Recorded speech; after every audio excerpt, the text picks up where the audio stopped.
Both my parents are teachers, both very middle class, but I thought we were poor just because of how they lived and how my dad would talk about his paycheck. And so I always was like, I gotta find a way to make money to help them. But there was something different with Kajabi where I just knew it was gonna work. Kajabi customers have made $600 million selling knowledge. I would recruit almost nonstop, like at the bank. We're at Wells Fargo, and the guy at the bank was so awesome and so knowledgeable and not stressed out that we kept his business card for a year and a half, and then we eventually hired him. Don't make it perfect before you go to market. Make something that is marketable and do the easiest version right away. There's only a couple of people that I would really choose to follow through their values, and I can tell you have incredible values, and so I acknowledge you for that.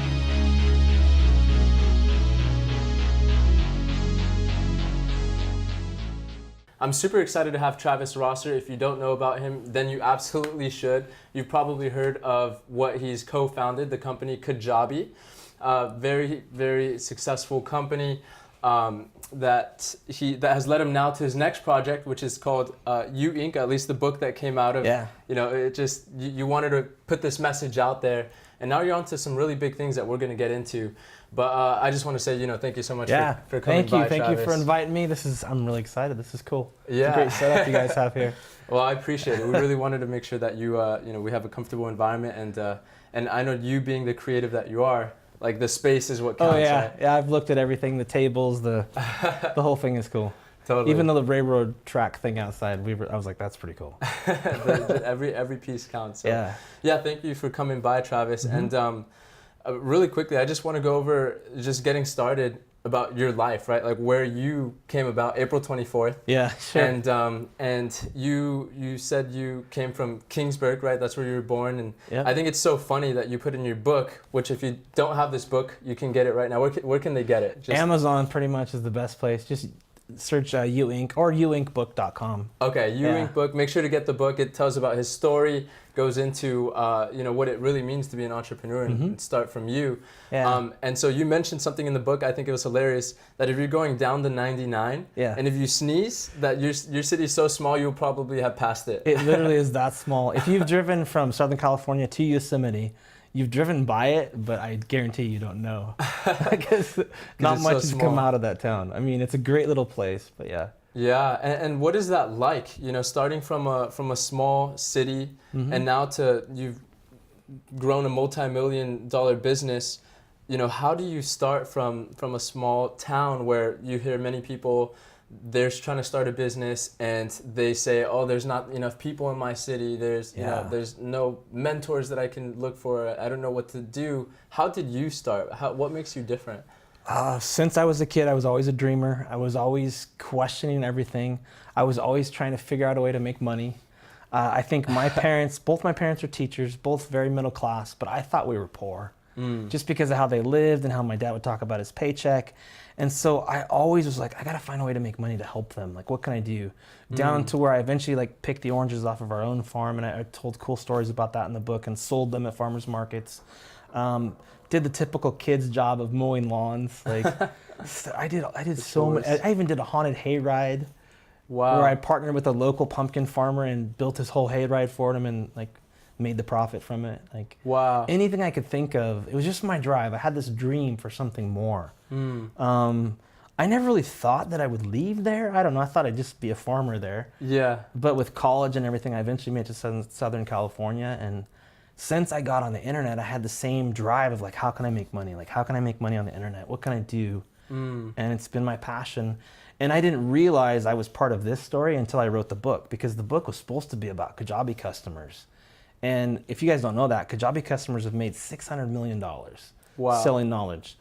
And that's incredible. Yeah, about a year and a half ago, I'm like, I'm gonna write a book about their stories. There's 20 stories in there. Yeah. And as I'm writing it, my wife Paola is like helping me edit it.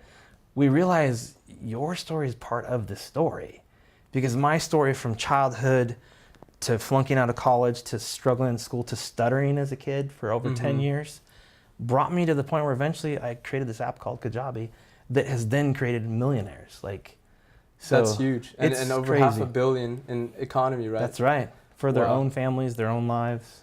Yeah. It's awesome. Wow, Travis. Well, I just congratulate you on that, especially, you know, from going back to your beginning, right? As the farm, you said one of the things that I caught you say is, it was when I was researching more about you, that you would literally dig in the hole and dig holes in the grounds and make like these little I did. avenues for water, and you just had this natural creativity.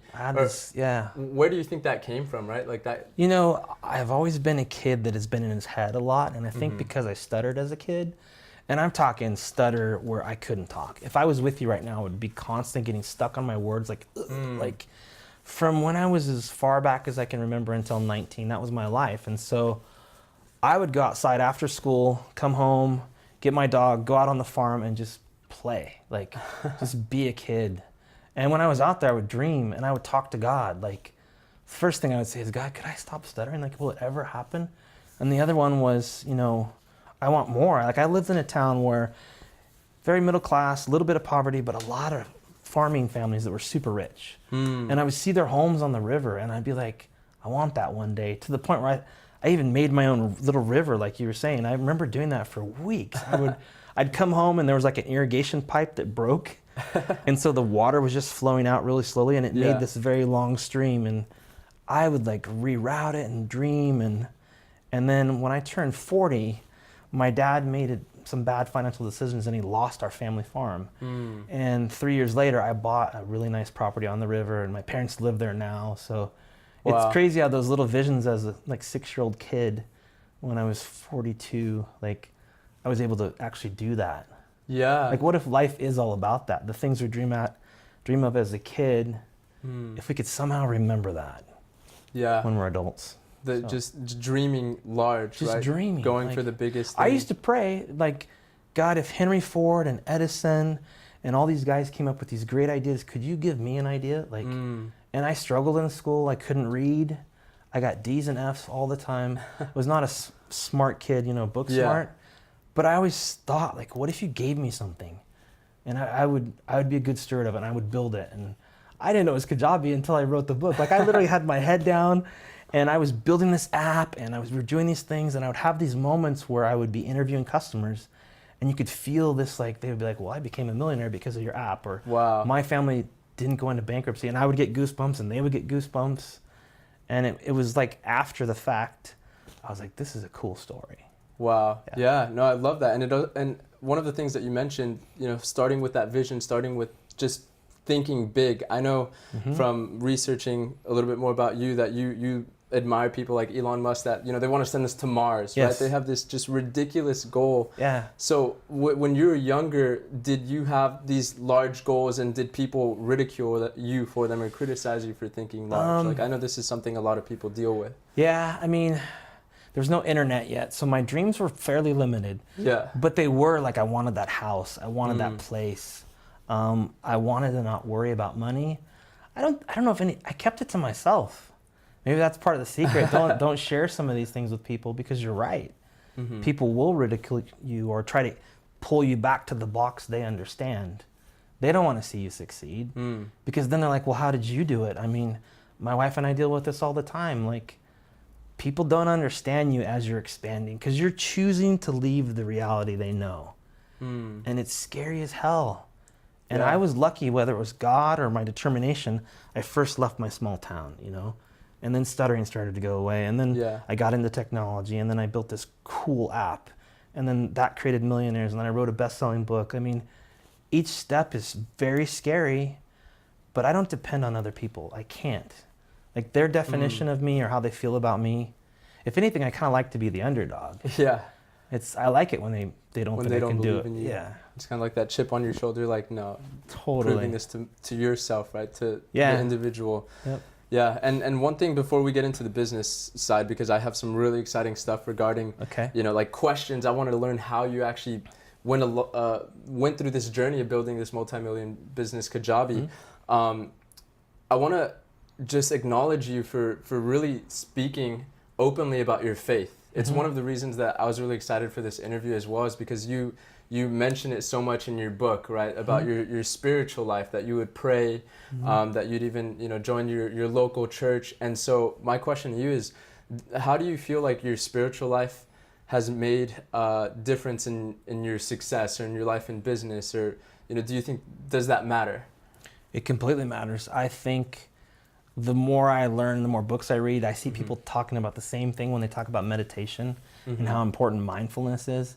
And I think that when you incorporate God into your daily life and your plans, you automatically remove a lot of stress. You allow yourself to dream way beyond what you know. Because if you do believe in a creator and something bigger than yourself, then why wouldn't you ask for something gnarly? Yeah. Whatever it is, me writing a book is crazy. I wouldn't consider myself a good writer. It's a great story and I did write it, but if I would have lived on my definition, I would have never done it. But because I was always talking to God, on a regular basis, my daily routine is get up early and get coffee and just get quiet for a while. Wow. And literally just talk to God. I mean, even selling Kajabi was not easy. It was hard because it was really important to me, but it was time for me to move on. And so I spent a lot of time talking to God, is this the right decision? What do I do now? Wow. It's like you're talking to this guide that you hope is guiding you. And that's right. See, that's the thing, is that's my belief in God. My belief in God is not the same God my parents believed in, this very judgmental and fearful God. I believe in this God that is trying to show me, I made you to go do this. Go figure it out. Yeah. And I'll give you hints. I mean, I talk about it in the book. I talk about GPS, which is, I call GPS as God pushing you softly. I love that. Yeah, and if you think about it, when you set the GPS, you don't have to think about it anymore. It'll tell you when you screw up. It'll be make a left turn or proceed to the route. Missed the exit. Yeah, or flip a U at your earliest convenience. Unfortunately, we don't listen to that voice. We listen to the, hey, you dumbass, you totally screwed that up. Wow. And I fall into that same trap all the time. But when I get quiet in the morning and I listen, what am I supposed to do? What should I do? Here's what I think I want, God. What should I do? And if you wait for that still that quiet voice, it can guide you. Yeah, I love that. And I think this is so big, especially now where there's social media, the news is constantly playing, you're listening to music constantly, you're waking up, you have, if you're in business, right, you have phone calls, you have meetings and appointments, and there's no time that we leave for that meditation, right, or for that prayer.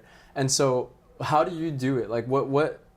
What is the best or most effective habit that you're able to implement into your life? The early morning thing has been a huge thing for me lately. So I've got a time where I know I'm going to be quiet for a while. I also have an incredible wife, so we believe in God the same way. So we pray a lot together. But one thing we do a lot is there's this mountain behind our house, and we'll hike to this mountain. And that has become a spiritual place for me. I'll put on my headphones, I'll listen to something on YouTube, something motivational, usually TD Jakes or somebody who's just yelling all these awesome things.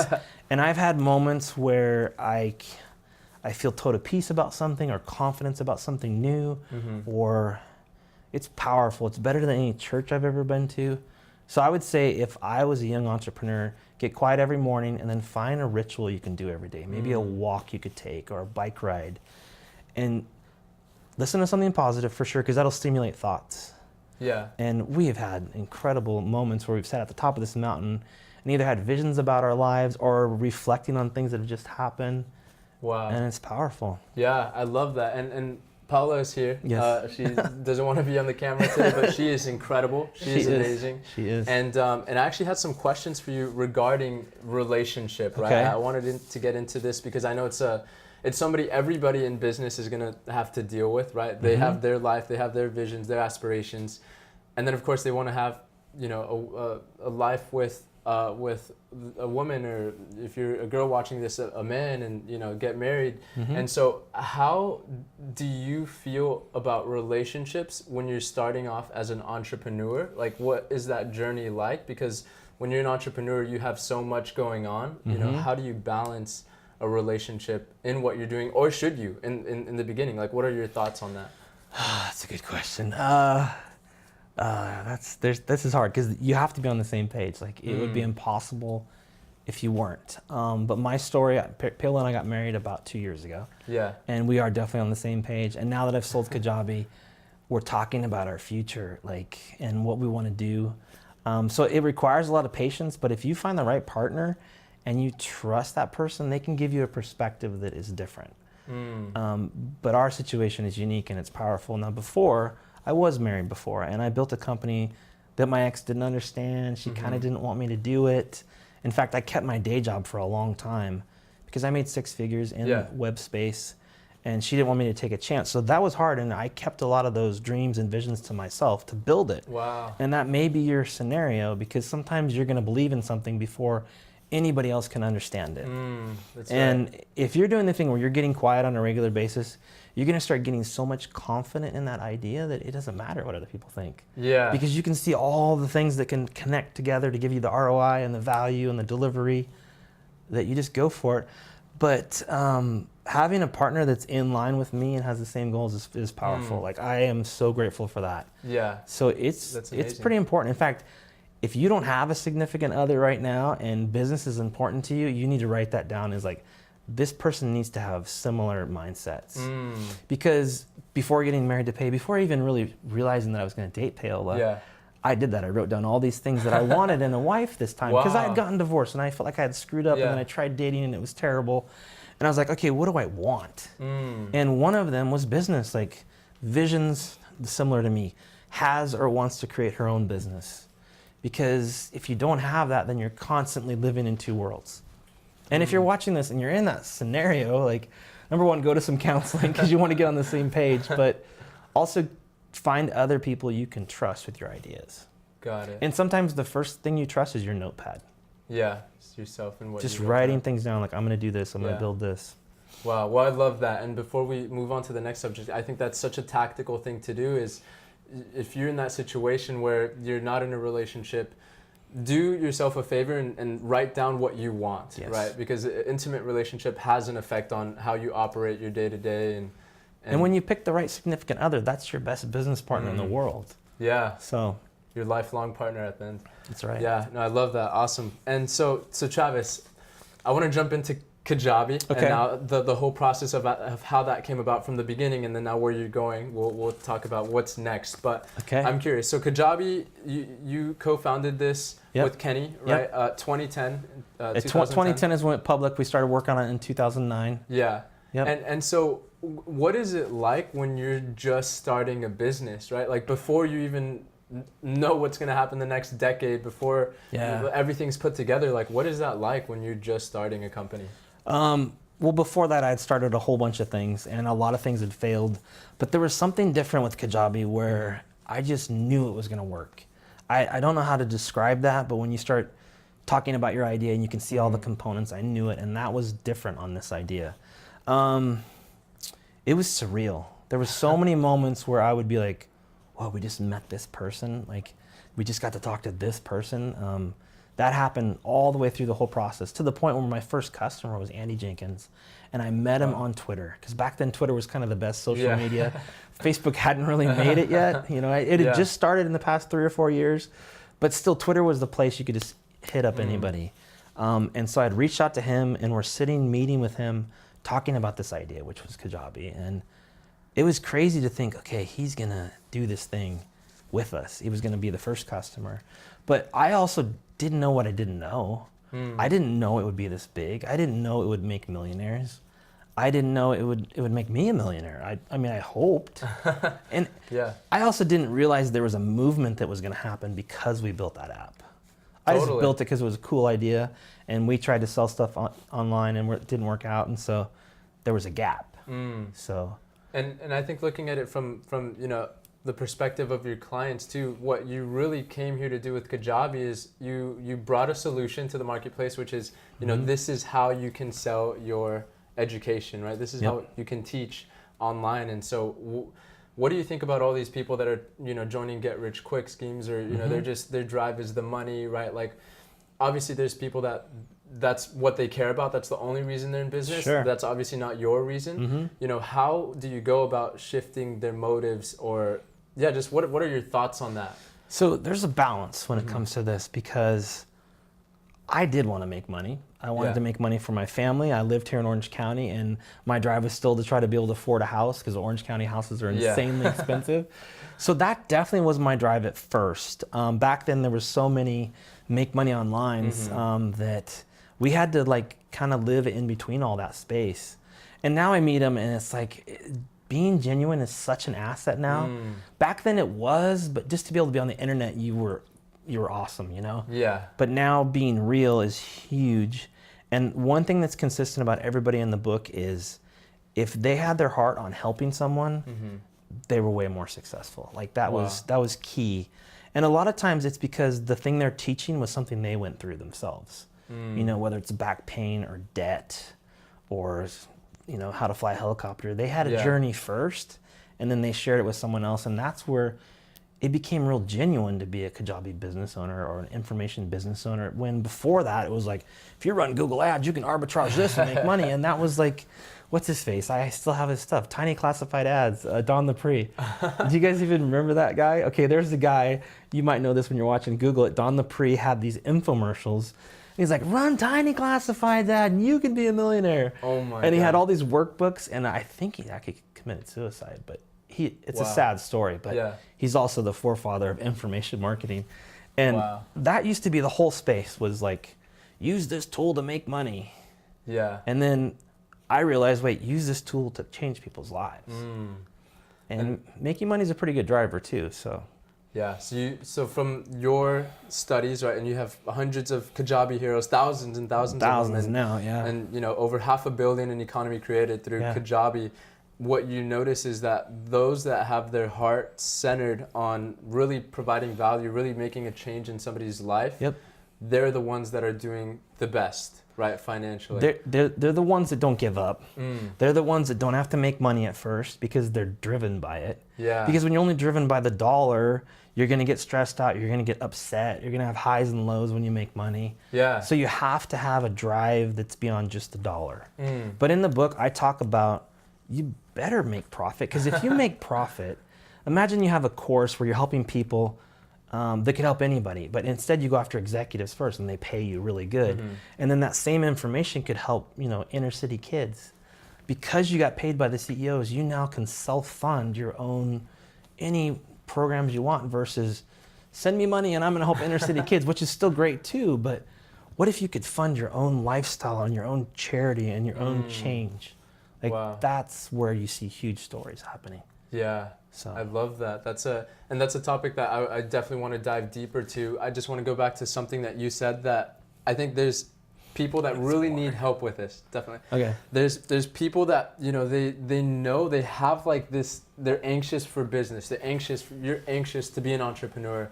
And sometimes you just don't feel like, but what is my mission, right? What is my purpose? And I know you talk about it in the book. And how do you go about finding your purpose or what your mission in life is, right? Everybody here has a different mission, has a different purpose. How do you find yours, and what do you say for somebody that you know, they come up to you and they say, Travis, I just don't know, you know, what I want to do, what my purpose is? I think writing the book allowed me to look back on my life a lot, so it was easier to be like, oh wait, this was your purpose. Yeah. But I was in the same position where I was like, what do I want to do? Like, what was I really meant to do? And with me, it started as a kid, like praying to God, like, give me something, give me a thing. And it's not like that happened right away. There was 15 years of struggle and flunking out of school and all kinds of crazy stories to get there. But I was always trying to seek it. So I think seek it first. Ask for it, figure out what it is. And then in the book, I talk about different things in your life. Like I break it down in 4 Ps. It's your profession, it's your passion, pain, or problem. Those are the 4 key things that people share online. So could you repeat that? You said the 4 Ps. Profession, passion, pain, problem. Got it. They're all based on those. And in the book, I break it all down and help you find those things. And it really makes you go, wait a minute, I've been through all these things. What if this thing over here happened to me on purpose? And what if I accept it? Then maybe it gives my life purpose. Yeah. And that's like a big deal. Like that's what I saw happening over and over again. And I didn't even realize it because my purpose back then is build Kajabi and then make it profitable. And it had steps all along the way, like get to a launch. Okay, cool. Make it past the launch. All right, make it cash flow. Like we just had steps, we kept going. And I never put my head up for years. We were just working and working and working. And like I said earlier, it wasn't until I interviewed those customers that then I was like, whoa, this was your purpose. Friends would tell me things like that, but I didn't realize that my journey to figure out how to make money led me to Kajabi, which then made an app that allowed other people how to make money. And I was like, And then I realized after, I'm like, that's my mission now, is to get as many people as possible to rethink their life, their cubicle life, traffic life, and change. Like, yeah, and it's like you're connecting the dots looking back. yes, right? the Steve Jobs thing all the way. I love that quote. Yeah. You can't connect them looking forward, even though we try. Because like in this chapter of my life, I've sold Kajabi, I've written a best-selling book, what do I do next? And I'm trying to connect dots, and I'm like, stop, it's just about collecting dots. Totally. Just keep collecting them. Yeah. When you see them, go check them out. If you meet someone and you feel good about them or they look familiar, connect with that person. It's like when I met you, I was like, this is a smart guy. Like, you got to recognize those things. Yeah, and I appreciate that. Thank you. Just being around you it's a lot of fun because I can tell you're an amazing husband with Paola. Like, you're just an incredible. You're just so energetic. Like, that's the thing about you, is because you're so purpose driven. Like, everywhere you go, you're high energy, and that's what I noticed when I first met you. Is you're taking photos with everybody at Servex. Yeah. And so how do you keep this energy going? Like, as far as health goes, as far as your well, the first thing is I'm excited about this. Like, that's important why you want to find your purpose, because it does give you energy. My wife would say I don't always have high energy because when I'm home, I'm pretty laid back. But finding that purpose is going to give you crazy energy. And it could be teaching someone how to trade futures. I don't know. It's the thing that you love. The thing that in your job, you're like, I love it when I go make the copies, or I love preparing for the meetings. Like, people need to pay attention to that. Yeah. Maybe God is trying to say, hey, you're good at this. You should go do this. But instead, well, that's not how life works. I'm supposed to go to school and I'm supposed to now be an accountant. That's my life. Or now I'm a doctor. But you're like, wait, you're pretty good at like teaching people how to make their own vitamins at home or whatever. Yeah. Like, it's the most craziest things have become businesses, like the lady that teaches you how to sprout.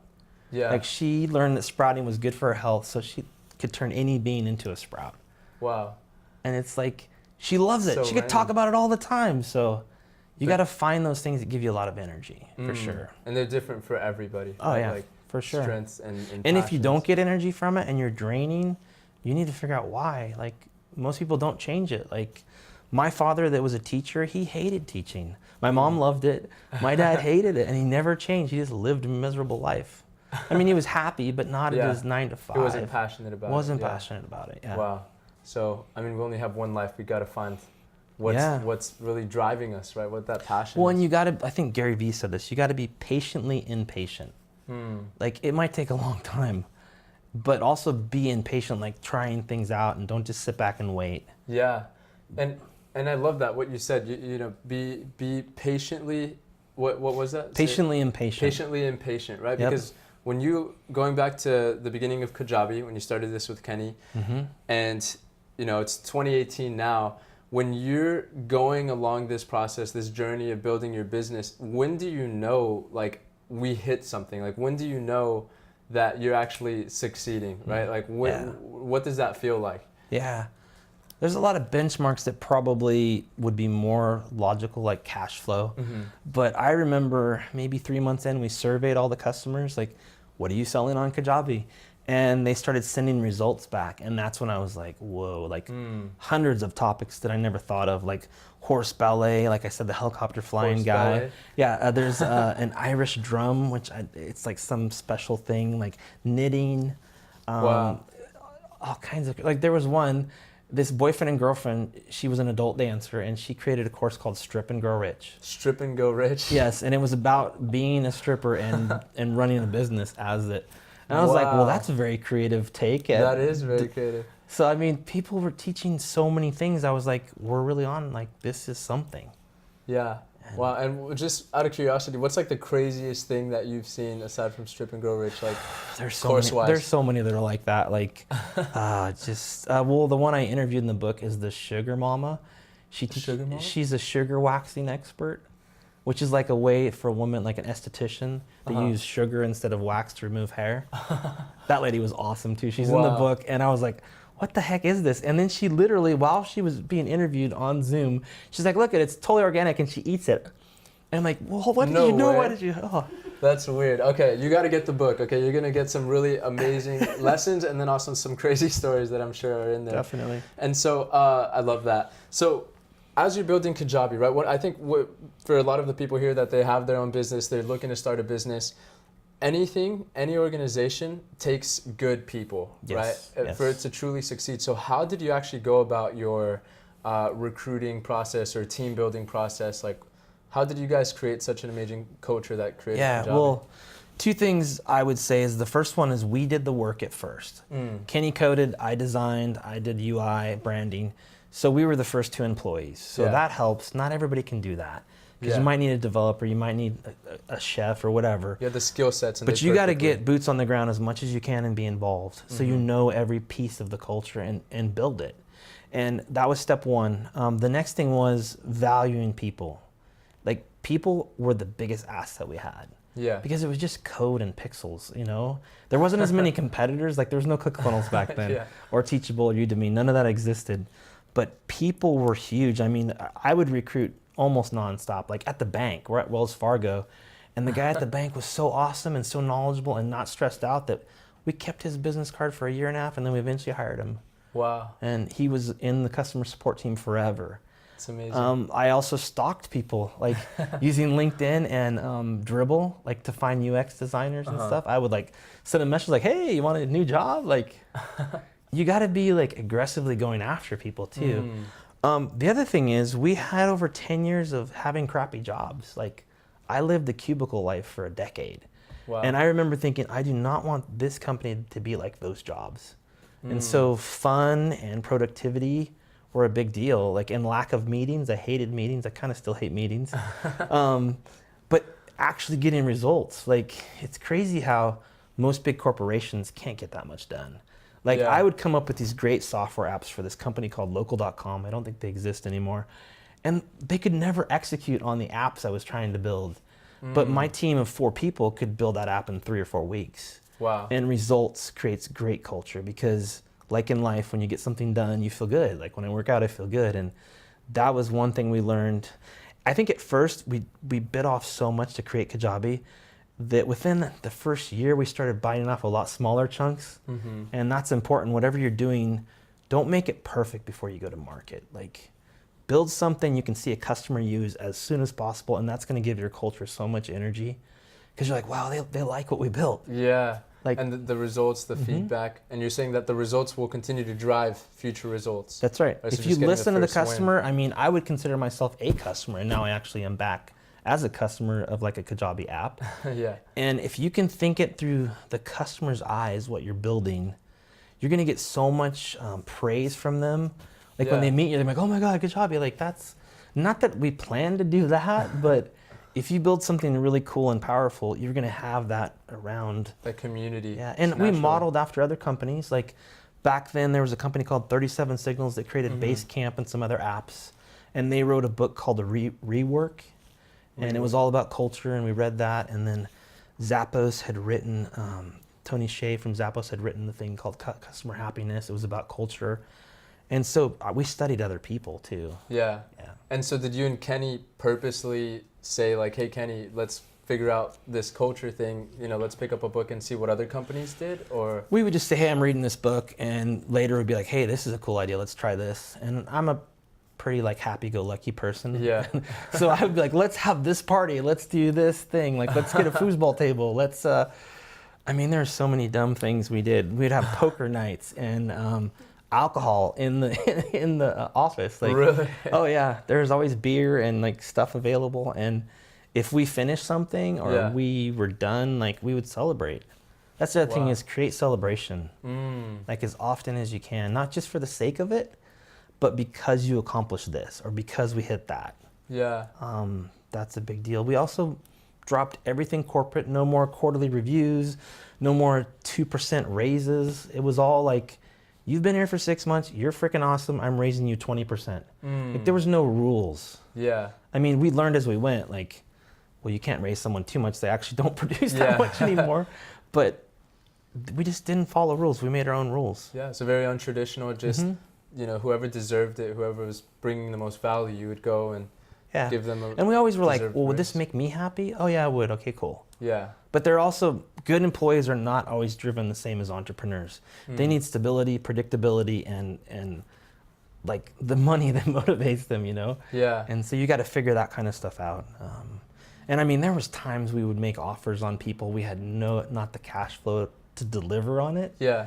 And we would just be like, all right, well, we can pay this for 3 months. And then after that, it's going to be really hard. And we just continued to put ourselves in those positions. Wow. And Yeah, and that's just big. went for it. And I think what you just said is very powerful too, where you would put a lot on the line, right? As an entrepreneur, it's about taking risks. Yeah. Right. And so what is there like a process you go about when you're about to make a decision that's a bit risky? Like, okay, well, like how do you go about making decisions? And especially as an entrepreneur, it takes a lot of risk. I focus on ROI, like completely. And since I'm not very analytical, my ROI is being recognized through gut feeling. Yeah. Someone like Kenny would have to look at the spreadsheets. So I think together we made a good pair. My wife is very much spreadsheet driven too. But I don't like to work on anything I cannot see, oh yeah, someone would pay us for this. So try to work on things where you're either the first customer or you're very close to the first customer. The whole field of dreams, build it and they will come. That is, how could you gamble everything on that? It's not how business works. You cannot just be like, we're going to spend 2 years building this thing and we're going to be like, okay, here it is. And you spent like $300,000 in your life. That's what I mean. Build, what they call an MVP, minimal viable product. I like to call it an MMVP, minimal marketable viable product, because engineers will hear that and they'll make the plainest product ever that nobody wants to use. Like, make something that is marketable and do the easiest version right away. Give it away for free at first, or sell lifetime access for really cheap and get people to use it. Like, just get it out there, do whatever you can to create something of value and then give it for free. Is that what you did in Kajabi, or did you charge immediately? So the way Kajabi worked is we went to big influencers back then, like Annie Jenkins and Frank Kern and Brenda Bouchard and all these guys, and we're like, hey, use it for free. And it was like white glove. This was like the concierge at the hotel. We're like, I did the branding, we uploaded their videos, we did everything. And it didn't even have a back end, it was just a database. And so every change had to be written through code, and we would build their online courses and then they would launch them. And they had significant results. Like, they'd make 2-3 million per launch. Like, Kajabi made its customers over 10 million before it had one paying customer. Because we went to all these big guys. It was like Tiger Woods winning the Masters with your golf clubs. Like, everybody wanted them afterwards. Wow. So that was like your strategic way of marketing is, okay, let's give it to the big influencers first. Yes. And then from there, it's, people want to use what they're using. And that's right. And so how would you go about that now? Like, there's so many influencers, there's so many people out there for those that are just starting a business, right? And they want to they want to use that strategy. Where would you start? Like, would you DM these influencers? Definitely, you have pretty good access now. You want to find a strategic first customer if you can. Like, some of the stuff I'm working on now, I'm kind of the first customer because I have these ideas kind of on the break earlier. I was like sharing those. Like, if you have this crazy idea that connects this thing, you can definitely build a demo without meeting an influencer. You might want to, at this point, build something that's kind of tangible, and then just, hey, can I do this for a little while? Like, can I take over your Instagram and get you 5,000 likes? And just don't charge. Just be like genuine, You're not like creating a transactional relationship, but like really like, can you help me? What do you think? Like, someone just reached out to me that wanted just advice. and I like spent 30 minutes with this guy on the phone. I mean, definitely reach out to an influencer. Build something valuable. It's the whole thing. It's not what you know, it's who you know. It's both. Like, get good at a lot of shit and get to know a lot of people. And eventually that perfect relationship's going to happen and it's going to be incredible. Wow, I love that. Yeah, I love that. And real quick, for those people that they know they want to get started in business, they're still going to school because of the whole system, how it works now. Your parents are telling you, go to college, you want to get a job and all that, but they feel on the inside, this isn't what I'm meant for, right? What skills do you feel are going to be the skills of the next decade? I think the first one is actually hustling after things outside the system. Recognizing that right there is a huge skill. Like, question everything, but question the system, not, I don't know how to describe it. Like, we're finally questioning school, because school does not prepare you for a job or a career of any kind.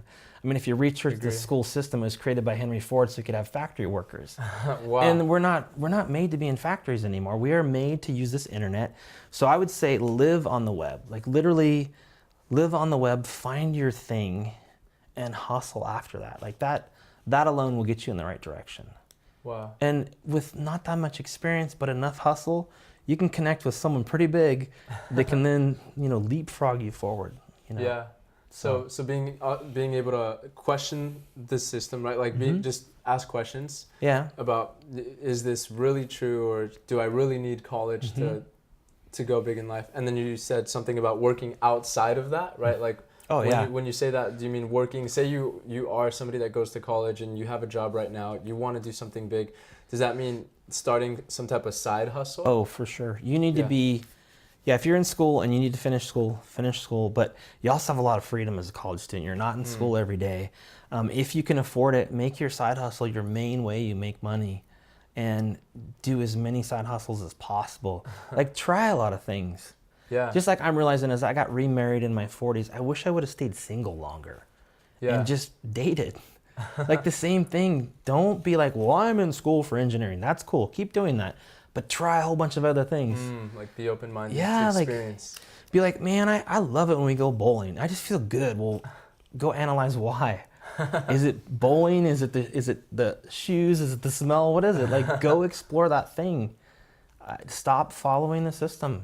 Yeah. And it doesn't mean don't finish school. It means your part-time job should be that. Side hustle, exploring new things, meeting more people, go to events, read a lot of business books. Think and Grow Rich, that one's awesome. Oh, yeah, I love that book. And then, like, for me, Rich Dad, Poor Dad, 4-Hour Work Week, anything by Gary Vee. Wow, so just starting to fill your brain with experiences, with wisdom, different perspectives. Yep. Then that's where you'd start. It's going to be huge. If you stay in your career, you're going to be a great employee. If you get inspired and do something different, your life is going to completely change direction. So it's win-win. Yeah. For wow, sure. I love that. And so now I want to get a bit into your personal life, if you don't mind me asking. Before we even got started, there's a couple of questions that I had for you regarding your kids. You have 2 kids. Congratulations, Paula. And so how do you go about, raising your kids? Like, what is, as an entrepreneur, somebody who's your best-selling author, you're multi-million-dollar company that you've co-founded, and now you're on to big things that we'll talk about. Like, what does it look like when you're raising your kids? For me, I just want to inspire them. And I see how my own father raised me, and my dad was a really good athlete. Yeah. And I wasn't. I was okay. Yeah. And I always think about that when I'm raising my kids. Like, am I trying to drive them with what I want, or am I empowering them to find their thing? And I try to, as much as I can, have them visualize and dream, what do you want to do? Because when you're a kid, you dream about all kinds of stuff. And someone told me this saying maybe 10 years ago, what would you do if you knew you would not fail? What would you do? Like, what would be that thing? And those are the kind of questions I ask them. Like, one of them is really good at making these cool, like, cinematic YouTube movies that he hardly ever posts on YouTube, unfortunately. But he wants to be a Marvel director one day. And I just keep encouraging him to keep visualizing that. Because what if that is what life is all about, is dreaming that way, and then it'll make you head that way. And then Connor, the younger one, wants to be on the Ducks. And so he practices hockey all the time, and he's constantly watching YouTube of every highlight. Like during the season right now, he'll watch every highlight of every game the next day. Wow. And he's like, it's almost like I'm encouraging obsession, Yeah. I guess. I also am pretty open to video games because I feel like video games inspired me to eventually get on the web and build. Because way back in the late 90s, there were some computer games that were kind of cool. And now I see them playing the games they're playing. And for Kyle, my older one, it inspires him when he plays games. It makes him think of things. Like Fortnite? Oh, yeah, of course. Fortnite is like the thing.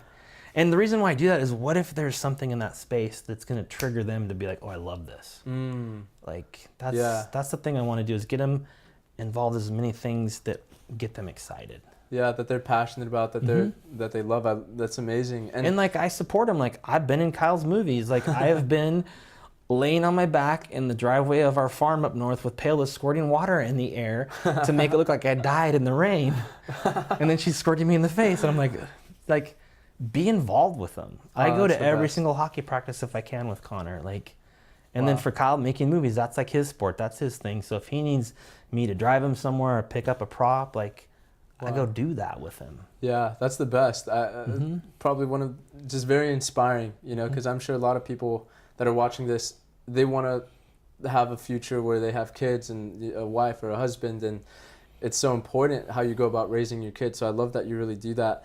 And coming from my perspective too, as a younger, I started at 15 years old, and my parents were, they're Hispanic, and they think about the same thing, go get educated, go do all this stuff.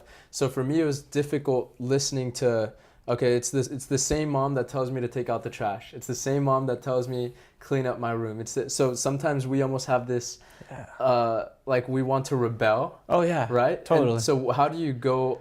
Do you feel like your kids, they're listening to you in that same voice, and then how do you go about maybe introducing them to your friends that they're also doing big things, or the environment that you're putting in, what do you do then? I don't push much on them first off because of that exact same thing. Yeah. Because I definitely rebelled against my parents, but it was like, well, they seem like they struggle with money, so I'm going to figure out where money comes from. And my oldest said the other day, he's like, Dad, I'm kind of worried because we're really spoiled. I'm like, I don't know if we're going to make it. And he's right. Unfortunately, struggle is what makes you have that hustle. So I'm going to have to create some scenarios for them of struggle. And that may be, traveling to other parts of the world or helping homeless people, but actually making them see it through their eyes, not just to check a box. I helped homeless people, but experience. What would you do if you were there?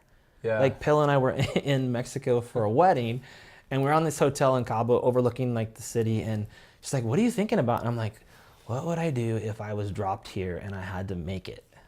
That's how I think. Wow. What would I do from scratch? This is my new home. What kind of business would I start? Everything. And so that's all I do is encourage that. They don't know. I mean, they know that I've written a best-selling book, but they don't care. Yeah. Whatever, Dad. Whatever. Okay, Dad. I've seen enough. Dad. Yeah. So I'm just patient, because there will come a time, maybe when they're in their 20s, where they'll be like, wait, Dad, this director? Can you introduce me to him? Part of my hustle is for them. I thought about this the other day. My son wants to be creating movies, and every time I meet someone in the industry, I'm always like, oh, maybe that's a dot for him one day. I always think about that. I always think maybe I'm doing this so I can get that connection that helps my kid do this, I love that. So wow. So in everything you do, you're thinking about them. That was a perfect example, getting connected with more people in the movie industry, because there will be a connection for them in the future. Yeah, I think that's beautiful. And Travis, while we wrap this up, I have one more question. But before I say that, I just want to acknowledge you again for coming here, for putting this book out for the person that they want to start a business and they don't know where to start, right? And you sharing your story and sharing the story of your clients and how they went about it as well. I acknowledge you for being an amazing father to your kids, and to your wife. You're an amazing husband, and you just there's only a couple of people that I would really choose to follow through their values, right? That's a big thing, their values. And I can tell you have incredible values, and so I acknowledge you for that, Travis. So thank you again. So final question. Say you were to leave the Earth, right? You're to leave the Earth because Elon Musk sent you to Mars. You're not coming back. Okay. All right. And so you have your kids, right? But everything that you wrote in this book is gone. Every video, interview, they didn't get to see it, right? They just have a piece of paper that you left them. And what would be on that piece of paper that you would leave your kids? Never, you're gone in Mars now. What would you leave them? And maybe it's something that you wish somebody left you, something that you wish somebody told you before you got started as an entrepreneur or with life in general. What is it that you would tell your kids? Yeah, what's funny is I think I have this in the book, but one of my dad's best friends way back, is a super wealthy farmer. And there was a time when my dad and him were in his truck driving to like his cattle ranch or something. Yeah. And so my dad talks football all the time, and this guy George goes, you know, Jerry, the key to my success, and then my dad cuts him off. Yeah. And so for whatever reason, I remembered that forever. And then on my mom's 70th birthday a couple years ago, I saw George, and I was like, Yeah. George, you're not, because now George is in his 80s. I'm like, you're not going to remember this, but there was a time we were driving and you were going to tell my dad something. I said, what do you think you would have said? Yeah. And he's like, I don't know. And he's an old farmer. He talks real slow, real Yeah. wise. And he's like, I don't know. I probably would have said, knock on the door some more, pound on the door. If it doesn't open, go find another door. And I think that's what I would tell him is don't give up. Like literally, if you're quiet enough, you're going to hear, I want to do this thing. Like never stop. Like no matter what happens, even if you fall on your face, like never stop, because maybe Connor's drive to the Ducks will still get him where he needs to go because he kept going that way. Yeah. You know, and if there's no secret to my success. I just kept going after that thing. Yeah. That I don't even know what the next thing is, but I can feel it pulling me. I can feel it like calling me. And you just kept knocking. Just keep going.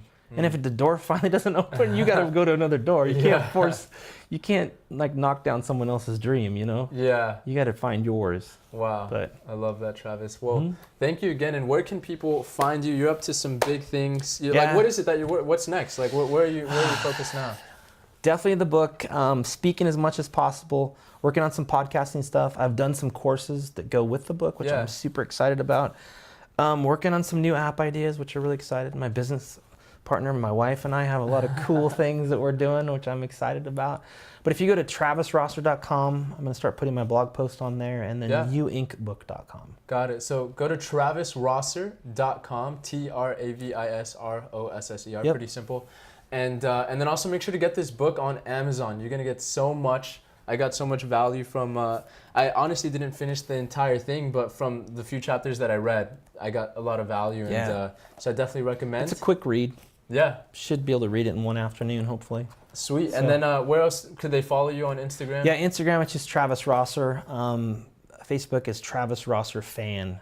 Travis Rosser Fan. And I have a pretty small following, so if you connect with me and reach out, I'll reply back, because I love connecting with people. Take that opportunity. Take that opportunity. You know, it's rare to meet somebody with your amount of wisdom, your amount of experience, and you are really the key factor to why there's, you know, so much happening, so much success in other people's lives. And so to have access to somebody like you is just an amazing opportunity. So reach out to him, follow him on Instagram, and make sure to get his book, go to the website, and use this guy's time while you can, because he's gonna get really big. So thank you again, Travis. Awesome. I really appreciate you coming Thanks, out. dude. And Appreciate it was an honor. Very cool. It's been an honor just getting to pick into your brain and learn fun. how you came up. So thank you. If you truly enjoyed this video, if you enjoyed this interview, leave a like below, leave a comment. What did you think? What would you ask Travis, right? What are some things that maybe you thought about, some golden nuggets that you got from what Travis had to say here today? And leave it below and share it with a friend, share it with other people that are starting their own business so that they can get this book, You Inc. It is amazing. Go get it. And we'll see you on the next video. Thank you.